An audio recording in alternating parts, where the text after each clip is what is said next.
మీరు ట్రై చేస్తుంటారు, వివిధ రకాలుగా చేసుంటారు కదండి. నాలాగా ఒకసారి ట్రై చేసి చూడండి. మరి రెసిపీలోకి వెళ్ళిపోతే చక్కటి పొడితో తయారు చేస్తాను, పూర్తిగా వీడియో చూడండి. ఎండుమిరపకాయలు కారానికి తగ్గట్టు వేసుకోవాలండి. ఎవరికి నచ్చినట్టు వాళ్ళు కారానికి తగ్గట్టు, కొంచెం తక్కువ తింటారు, ఎక్కువ తింటారు కదండీ. ఆ విధంగా కారానికి తగ్గట్టు ఎండుమిరపకాయలు వేసుకోవాలి. ఒక చెంచా జీలకర్ర, ఒక చెంచా ధనియాలు, ఒక చెంచా నువ్వులు, 4, 5 వెల్లుల్లి రెబ్బలు వేసుకోవాలి. వెల్లుల్లి రెబ్బలు వేసుకొని దానికి తగ్గట్టు కొంచెం సాల్ట్ వేసుకొని మిక్సీ చేసుకోవాలి. మిక్సీ చేసుకున్న తర్వాత అదిగోండి బాగా మెత్తగా కాకుండా అలా కోర్స్‌లా చేసుకోవాలి. తర్వాత 2 చెంచాల శనగపిండి కలుపుకొని పక్కన పెట్టుకోవాలి. తర్వాత ఉల్లిపాయలు సన్నగా ఆ విధంగా కట్ చేసి పక్కన పెట్టుకోవాలండి. ఇప్పుడు పొయ్యి దగ్గరికి వెళ్ళిపోతే బాణీలు పెట్టుకొని కొంచెం నూనె వేసుకోవాలి. నూనె వేడయ్యాక ఒక స్పూన్ కారము, కొంచెం పసుపు వేసుకొని, మనము గుడ్లు ఉడకపెట్టి పక్కన పెట్టుకున్నవి వేపుకోవాలి.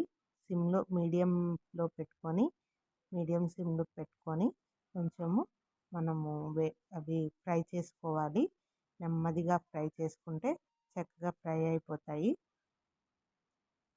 నిదానంగా ఫ్రై చేసుకోవాలి.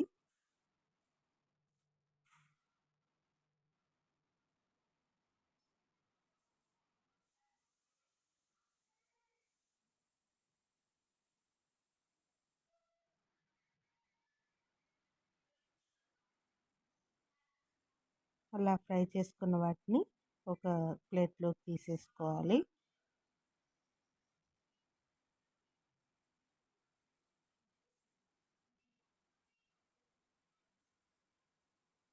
ఇప్పుడు ఉల్లిపాయలు మనం సన్నగా కట్ చేసి పక్కన పెట్టుకున్నాం కదండి. ఆ సన్నగా కట్ చేసుకున్నవన్నీ చక్కగా ఉల్లిపాయలు ఒక మీడియంలో పెట్టుకొని పొయ్యి ఎర్రగా వచ్చేటట్టు వేపుకోవాలి. హైలో పెట్టి వేపుకోకూడదండి. హైలో పెట్టి వేపుకుంటే మాడిపోతాయి. మీడియంలో పెట్టుకొని ఇదిగోండి మనకి ఎర్రగా వస్తాయి అన్న తర్వాత చేసుకోవాలి. గుడ్లన్నీ వేసేసుకోవాలి దాంట్లో. ఎర్రగా అయిన తర్వాత చక్కగా అది ఉల్లిపాయలు ఎర్రగా అయ్యాయి కదండి. అలా అయిన తర్వాత కొంచెం కరివేపాకు వేసుకొని పొడి మనం మిక్సీ వేసి పక్కన పెట్టుకున్నాం కదండి. ఆ పొడి అంతా దాంట్లో వేసుకొని కలిపేసుకోవాలి. ఆ పొడి వేయటం అనేది క్లిప్ మిస్ అయిందండి. చక్కగా ఆ గుడ్లు చెదరకుండా కొంచెము కలుపుకోవాలి. నేను కలుపుతున్నప్పుడు గుడ్డు ఒకటి చిరిగిపోయింది చూసారా. నచ్చిందా ఫ్రెండ్స్? నచ్చితే మా ఛానల్ని లైక్ చేసి సబ్స్క్రైబ్ చేయండి.